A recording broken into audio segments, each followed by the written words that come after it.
Hi, and welcome to The Optimal Thought. My name is Andrew Dahl, and in one of our previous videos, Two Simple Keys to Productivity, we mentioned that we'd be making another video about other things to consider for productivity. Well, this is that video, and shameless plug, if you haven't seen the other video, hop on over to the channel and give that a view. Also, go ahead and hit that like button and subscribe to help our channel grow. But anyway, I think productivity is an important topic, so let's jump right in. Today, there are a lot of people working from home, and there's now talk of bringing those people back into the office, and the work environment is constantly changing. But these 5 considerations can help no matter where you work, because they'll help strengthen your focus and help you get more done in less time. So the first killer of productivity is not having rituals. And no, this isn't about to get weird where I show you how to appease the productivity guys by doing a dance. The word ritual by definition is a series of acts that is regularly repeated. I think it is good to have at least 2 rituals per day, one at the beginning and one at the end.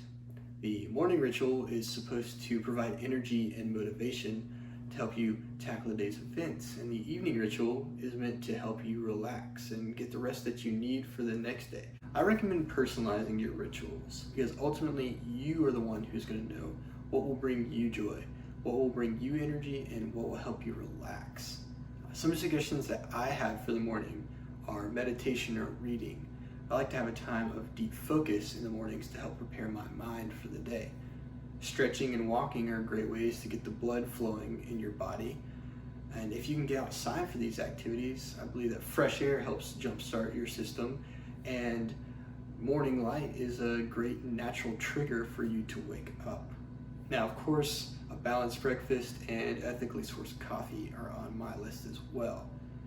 Now, for the evenings, I like going on walks, listening to music, reading, and journaling. In both of my rituals, I avoid looking at screens, which includes checking my phone. And that brings us to the second killer of productivity, which is overuse of phones. For many people, our phones have become an addiction, and each notification releases a little bit of dopamine. If we haven't received a notification in a while, we feel obligated to check our phones. I don't like to check my phone in the morning because I believe that if we start our day checking our phones, we will regularly check our phone throughout the day. I also don't like to look at my phone in the evening because I know that light plays an important role in our body's natural preparation for sleep. There are about 2.7 billion smartphone users in this world, and each one checks their phone on average of 47 times per day. That's virtually 47 interruptions, and those take time to get you back to the place and flow that you're in previous to that interruption. Now, on top of that, another thing that can distract you is checking your email too frequently. Now, maybe you don't check your email all the time, but the second you receive a notification, you stop what you're doing, read the email, and respond. Now, for some people, like people who are in sales or support roles, this may be a part of your job description, so this one may not pertain to you. But if email is not mission critical to what you're doing at work, don't let it be a distraction. In the 4-hour work week, Tim Ferriss talks about batching tasks to save on switching between tasks, which ultimately helps you save on time. One example that he uses in the book is to only check email twice per day, once at 11 a.m. and again at 4 p.m. These times allow you to respond to people in a timely manner, but also provide you blocks of time to actually get work done. If something's important, it should be handled through a phone call. Number 4 on this list is a lack of motivation or purpose. And this is pretty common, with 53% of Americans being unhappy with their job. Now, some people have horrible jobs, horrible bosses, or coworkers, but a large percentage of these people are unhappy because they are disengaged at work, which makes up about 70% of working Americans. It is often asked, what is my company doing to get me more engaged? And managers are constantly trying to figure out what they can do to get employees more engaged. But I'm a believer in personal responsibility, so I'll ask myself, what can I do to be more engaged at work? The first thing I try to figure out is, what is my purpose in having that job?